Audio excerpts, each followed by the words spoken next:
Naniniwala ka ba sa multo?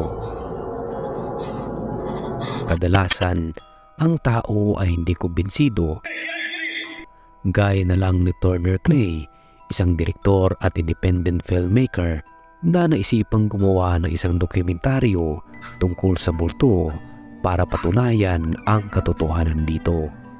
Tinawag niya itong Blackwell Ghost, nakasentro tungkol kay Ruth Blackwell na nabuhay noong 1940s na pinaniniwalahang pumatay ng 7 bata at isinilid sila sa isang water reservoir sa basement.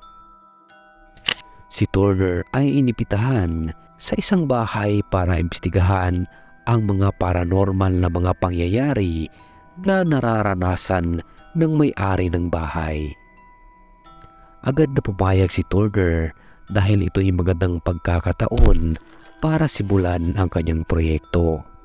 Ang mga naranasan ni Turner sa una at ikalawang araw ay mga minimal na mga pagpaparamdam lang. Sa unang araw, mga katok sa mga pintuan at pagbukas ng pinto.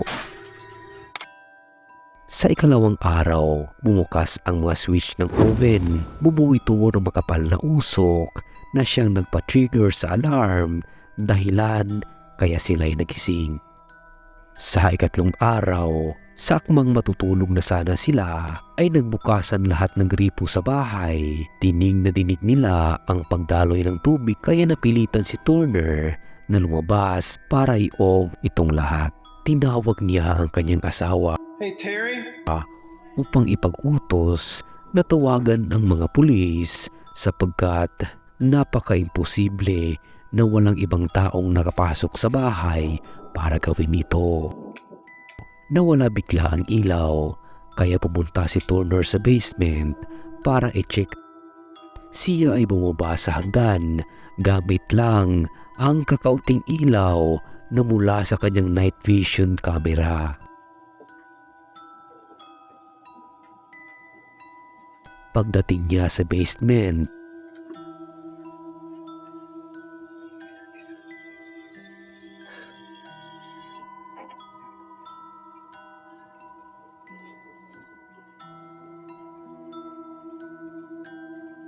at pinihit ang switch nito. Hey, Terry! Is there Ngunit hindi pa rin electricity back on? sumindi ang ilaw.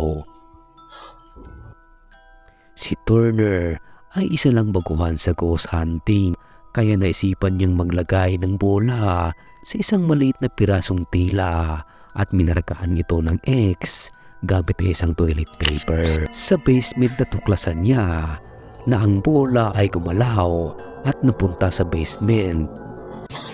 Dahil sa matinding takot, nagmadaling umalis si Turner. Oh, shit. I can't see.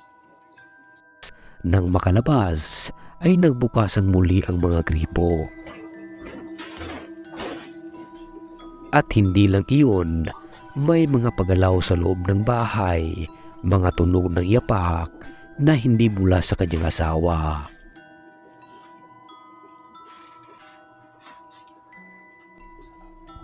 Takot na takot si Turner, pero ito naman talaga ang sinadya na dito sa bahay, ang maranasan at mabidyuhan ang mga kababalaghan. Kaya kailangan niya makita kung ano pang meron dito. Kaya pumunta siya sa kusina at doon niya naranasan ang mas nakakatakot na mga pangyayari.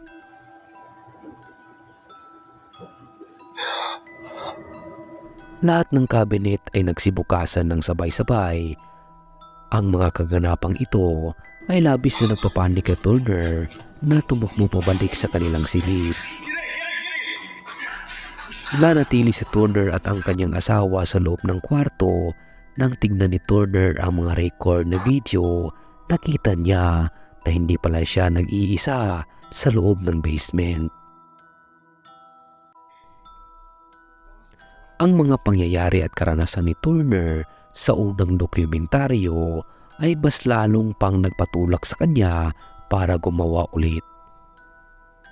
Nang malaman niyang ibebenta ng may-ari ang bahay, nakiusap siyang muli nabigyan pa ng isang pagkakataon upang gumawa ulit ng dokumentaryo sa loob ng bahay.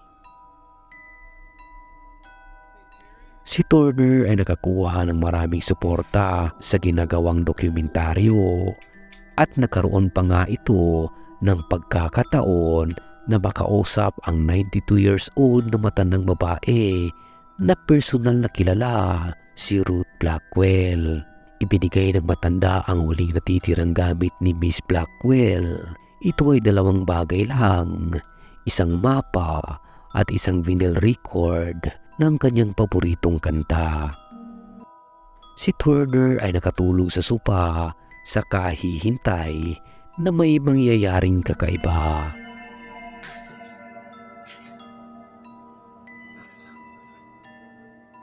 Pagkatapos na gumulong ang bola papunta sa basement, ang recorder ay nagsimulang tumugtog mag-isa.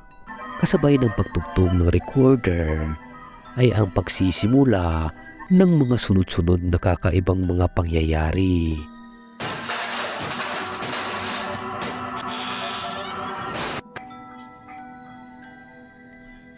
Tumunog ang doorbell kahit na walang tao.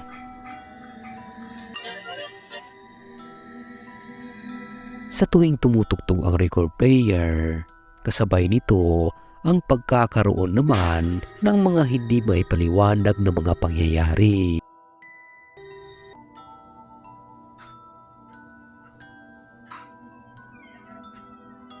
Si Turner ay pabalik-balik mula sa living room papuntang kusina. Ang mga nakuna ni Turner gamit ang kanyang kamera ay hindi ka panipaniwala. Ngunit wala pa siyang idea na mas nakakakilabot. Ang mga pangyayaring magaganap.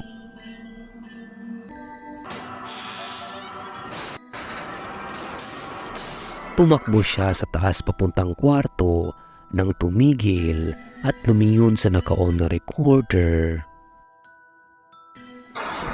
Mukhang may mas lalong nagalit. Mahirap maipaliwanag o sabihin na totoo ang mga kaganapang nai-record. Pero base sa kanilang salaysay ay walang nangyaring pag-edit sa mga kaganapang ito. At ito daw ay pawang katotohanan. Kung nagustuhan mo ang video na ito ay huwag sanang kalimutang mag-like at share. Hanggang sa muli.